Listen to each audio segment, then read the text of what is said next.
I told my mother this morning that I would never forgive her, and everyone thinks I'm making a mistake. My mother and I used to be very close, closer than my father and I for sure. Though I love my father, we're just very different people. He's a blue-collar outdoorsy type, and I've been working, volunteering at my local theater since I was 5.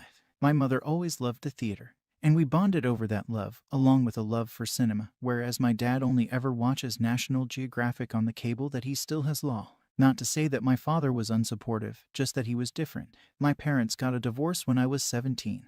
They tried to keep the reasons for it from me, but I eventually found out that my mother had been in a long affair with one of my father's friends. As soon as I found out, I confronted her at her apartment. She pushed me out the door and said she wouldn't talk to me when I'm acting like this, and that is the last time I had spoken to her for years. I still saw her sometimes in public areas, but I left before she could say anything. My dad still says that he doesn't want to be the reason that I lose someone I'm so close to, but I can't stand to look at her anymore, knowing she was doing something so vile for years. The effect that it had on my father is palpable, like his life is over. They had been together since they were 14.